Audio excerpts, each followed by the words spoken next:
आइए मेहरबान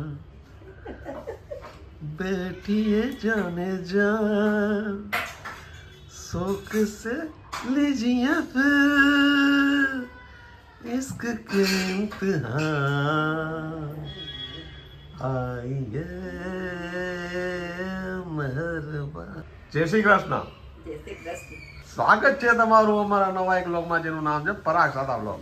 મિત્રો આ ગીત આ શબ્દો બધાય તમારા માટે, એનું કારણ છે કે શરૂ કરીએ છીએ આજની નવી વાત ને નવી ચેત, અને આજે શું કરવાના છે એ બધું તમને બતાવશું। અને સૌથી પહેલા તમને બતાવીએ શું પ્રિપરેશન ચાલુ છે અહીંયા। પાર્વમાં અંબા જય શ્રી કૃષ્ણ। શું છે ચાલુ આજે? બસ જો કાલે આપણે આપ તૈયારી કરી લીધી છે, ઊંધિયા તૈયાર છે, હવે આપણે ઊંધિયાની તૈયારી કરીએ છીએ। આ બધું તૈયાર કરી લીધું શાકભાજી, હવે આપણે વઘાર માટે તૈયારી કરીએ। વાહ વાહ વાહ વાહ। બધી જાતના કઠોળ, ફુલાવર, વાલોર ને રીંગણા બટેટા, ભાઈ ભાઈ તમામ પ્રકારના કઠોળ તૈયાર છે, રીંગણા તૈયાર છે, આહા, અને બટેટા ભાઈ બટેટા તૈયાર થાય છે ભાઈ ભાઈ। તો આજે ઠેઠ સુધી બન્યા રહેજો, એનું કારણ છે કે બનાવવાની છે આજે સરસ મજાની ઊંધિયાની રેસીપી, અને મજા આવી જશે હો ભાઈ। એનું કારણ છે કે અહીંયા બાપુજી શું કરે છે એ પણ બતાવું તમને। એઝ યુઝ્યુઅલ મારા બાપુજી ગાયબ છે।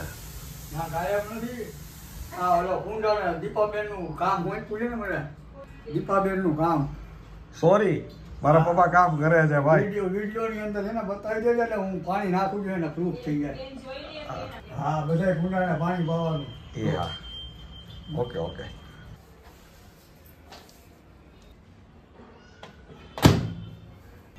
એકદમ ફાસ્ટ અને સિરિયસ પ્રિપરેશન ચાલુ થઈ ગઈ છે ભાઈ।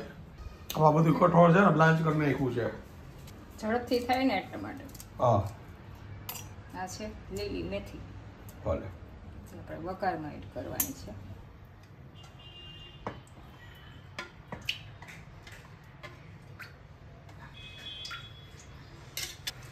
આમાં પહેલા રીંગણા ને બટેટા ફ્રાય કરવાના છે। ફાઇનલી જેની આતુરતાથી આપણે રાહ જોતા હતા એ ઘડી આવી ગઈ છે।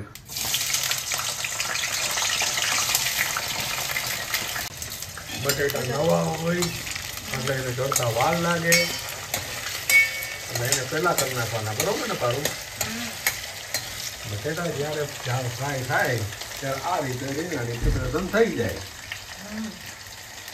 ડબલ રોલમાં કામ આવશે। આજે થોડું મોડું થયું છે, બટેટા આપણે ફ્રાય થઈ ગયા છે। યસ, આ રીતે શાક ફ્રાય કરીને કરીએ ને એ ઊંધિયાનો ટેસ્ટ અલગ આવે, એટલે બધાને આપણે એવું વધારે પસંદ આવે છે। હા, રીંગણા ફ્રાય કરી દઈશું।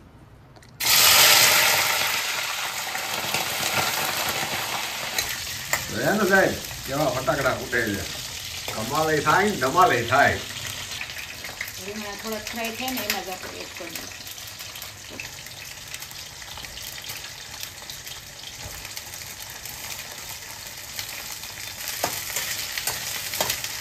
જ્યારે પણ તમારે ફટાફટ ઊંધિયું કરવું હોય એના માટે અહીંયા શ્રેષ્ઠ ટ્રીક છે। એક સાઈડ કઠોળ તૈયાર થઈ જાય ને એક બાજુ આપણું શાક થઈ જાય।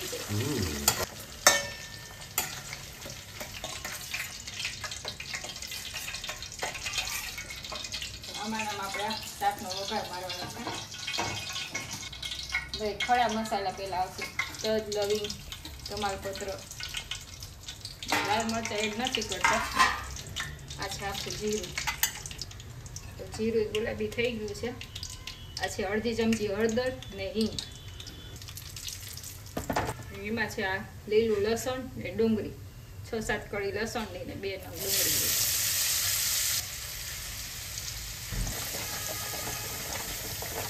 સુગંધ આવે ને ત્યાં સુધી સાતળી લેવાનું।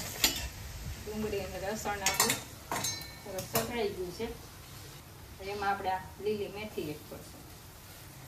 મેથીનો સ્વાદ છે ને આપણે બધા શાકમાં સરસ બેસી જાય ઊંધિયામાં। મેથી ઉમેરતાની મસ્ત મજાની સુગંધ આવી ગઈ, પછી સરસ સતળાઈ ગયું છે। હવે એમાં આપણે વાલોર એડ કરી દઈશું। એમાં શાકમાં તમારી રીતે વધઘટ તમને જે ગમતા હોય એ વધારી શકો, ન ગમતા હોય કાઢી શકો ઊંધિયામાં। તો આપણે આપણા ટેસ્ટ પ્રમાણે જે હાજર છે એ પ્રમાણે બનાવી દઈશું. અત્યારે છે ને આપણે આ વાલોડ ચડાવવા પૂરતું જ નમક એડ કરશું. આને છે આપણે ઉપર થોડી વરાળ મૂકી ચડવા દઈશું.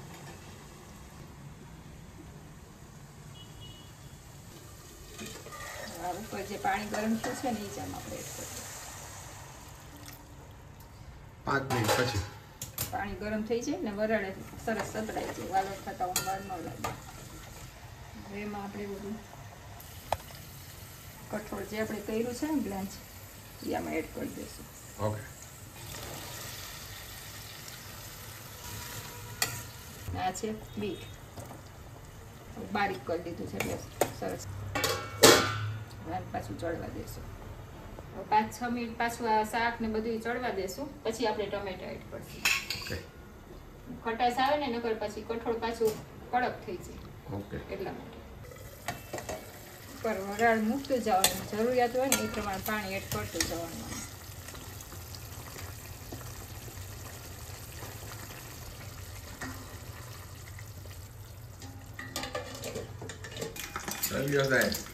આના વિના અમારે કાઠિયાવાડીનું જમણ ન હોય ભાઈ. હા મોજ છે. હા દિયો એટલે અમારે આવી ગયું બધું 32 ભાતના ભોજન. એમાં પાછું મીઠું ભભરાવેલા. આહા. વાલોડ બધું કઠોળ બધું સરસ ચડી ગયું છે. તેમાં આપણે આ ટમેટા એડ કરી દઈશું. એમાં આપણે મસાલા એડ કરી દઈશું એટલે ટમેટા ચડી જશે, સરસ મસાલા ચડી જાય. હવે આપણે બધાય શાકનું નમક આમાં હારે એડ કરી દેવાનું છે. પછી હળદર પાવડર, પછી ધાણા જીરું પાવડર,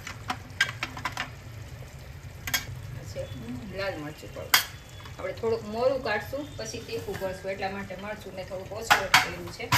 આપણને આ ઊંધિયું છે એ ખાટું મીઠું જોશે એટલે આ છે ગોળ. હવે સાહેબ બધા એની કલર ભરશે ને હવે અદ્ભુત લાગશે. મિક્સ થઈ ગયું છે. આ શાક જે આપણે ફ્રાય કર્યું છે ને હવે આમાં એડ કરી દઈશું આપણે. કે હવે આ થોડુંક પાણી હજી આપણે આમાં એડ કરવું પડશે કારણ કે આપણે મુઠિયા હજી આવશે ને એટલે પાણી પીશે ભાઈ. એટલા માટે પાછું આમાં 4-5 મિનિટ આપણે થવા દઈશું મીડિયમ ગેસ ઉપર. હવે લાસ્ટમાં આવશે મુઠિયા આપણા. ઓકે ચાલો. ઠાકોરજીને થાળી ધરાઈ ગઈ છે અને ઠાકોરજી પ્રસાદ લેવા બેસી ગયા છે. મેં બીજો ડબરો ગોઈતો. અમારી બા છે ને બેની ઘોડે રાહ જોવે છે ઊંધિયાની. આજ મોડું થઈ ગયું. મોડું થઈ ગયું છે, મોડું થઈ ગયું છે. ભૂખે જાજી લઈ ગઈ છે ને બા. આખી ભૂખ લાગે ને બા. ભૂખે જાતી લાગે. ચાલો ફાઇનલી આપણું બધું શાકભાજી ચડી ગયું છે, રેડી થઈ ગયું છે. મને એમ કહેશ કે મુઠિયા જાજા નામ છે, અને મુઠિયા વધારે ગમે. બાપુજીને રીંગણા ગમે. ગમે તે પ્રસંગમાં આપણે જાય ને તો મેક્સિમમ બધા મુઠિયા માગતા હોય. એક બે છે ને આવી રીતના તોડીને હા સરસ આપણો રસો કાટોય થઈ જાય. જેવા મુઠિયાનો ઉમેરો થયો ને જે સુગંધ આવવાની ચાલુ થઈ ગઈ. આ છે ગરમ મસાલો. પાછું આ 2-3 મિનિટ બધું સરસ સેટ થવા દેવાનું મુઠિયા અને શાક બધું સરસ આપણું લચકા પડતું ઊંધિયું તૈયાર થઈ જશે. બાપુજીના અહીં થોડુંક તીખું કરવું. સાહેબ આ નજારો છે ને અહીંયા તીખું ઊંધિયું કરવાની પ્રિપરેશન ચાલુ છે. ફાઇનલી મિત્રો આ તેલ બધું આવી ગયું છે આપણું ઉપર, જોઈ શકો છો તમે. અને મુઠિયા એકદમ સોફ્ટ થઈ ગયા છે. યા શાકમાં સરસ મીઠું થઈ ગયું. ફાટી ધોવાણે ગયા છે. તો ફૂલે જ ને મુઠિયા ફૂલે જેમ અંદર તેલ ને પાણી પીવે એ પ્રમાણે. હવે આપણું રેડી છે.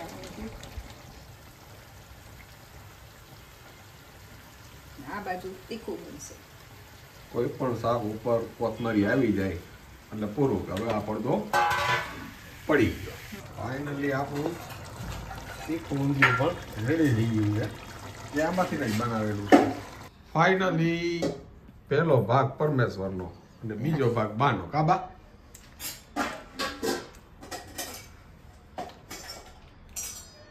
બા ટેસ્ટિંગ કરીને ગયા એટલે બધું ફાઇનલ હોય.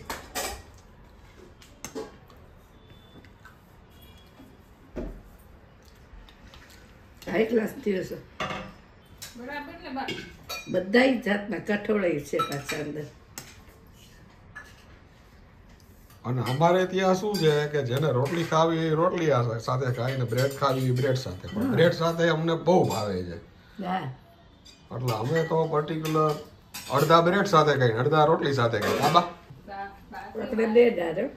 એકવાર તમે ટ્રાય કરજો ભાઈ, બ્રેડ અરે ઊંધિયું ખાવાની બહુ મજા આવે. હા, ફાઇનલી મિત્રો અમે બેસી ગયા છીએ ફરી એકવાર કુંડળું વરીને. જો બા ઊંધિયાની મોજ લે છે. અને મને આવી રીતે પર્ટિક્યુલર બાજુમાં લઈને ખાવાની આદત છે. આવી રીતે તરત જ આમ જાજુ બધું આવે ને રસાવાળું આ બ્રેડ સાથે. ઊંધિયું વધારે ને બ્રેડ કે રોટલી ઓછી. આજ તો તોય હજી એક વસ્તુ તમારે નથી, નકર ભાત હોય છે તમારે બા માટે. આજ ના પાડી ભાત નથી ખાવા. આલીનું મરચું, બધી જાતના કઠોળ છે, બધા વેજીટેબલ્સ તરીને નાખ્યા છે. અને ભાઈ મુઠિયા અદ્ભુત છે ભાઈ. હાલો તો અમે ભોજનની મજા માણી છીએ. હવે આગળ પાછું શું થાય છે તમને પછી બતાવશું. ઓકે, ફાઇનલી પપ્પા પણ બેસી ગયા છે અને આજે બધા મોડા બેસે છે. પછી કારણ જાણવા મળ્યું કે જેમ મોડા બેસીને એમ જાજી ભૂખ લાગે. જાજી ભૂખે લાગે અને ખાવાની મજા આવે. ખાવાની મજા આવે. આ પપ્પાની ફરમાઈશ ઉપર બધું તળીને ઊંધિયું બનાવ્યું છે આજે. આ સિઝનમાં આ ઘરનું પેલું ઊંધિયું થયું ને, હા, ઈ ઓલું ઓલા ઘરે તો આવ્યું હતું ઊંધિયું. ઓલા ઘરે આવ્યું. આ ઘરે પેલી વાર એટલે બોણી બગડવી ન જાય, ભલે વાર લાગે પણ ખાવું જોઈએ એકડે એકથી બધું પરફેક્ટ બધું. નંબર 1. આપણી પાસે ઊંધિયા અલગ હોય ને, પાછું ચાપડી આરે અલગ પ્રકારનું થાય, આપણે બ્રેડ આરે અલગ પ્રકારનું એમાં થાય. ચોરીને રસાવાળું ને ઈ જોઈએ. આમાં હા નકરા તેલવાળું હોય. હા, એટલે ઈ જો નકરું તેલ જ છે, નકરું તેલ જ છે. રસ બસ તો ભાઈ. બસ તું ને કલરફુલ જોઈએ બાપુજી. અને ઘરના મુઠિયા જેવું છે ને થાય જ નહીં. હા, એ તો બરોબર છે. ઘરના તમે મુઠિયા બનાવો ને તોય સારું થાય. એની જ કમાલ છે.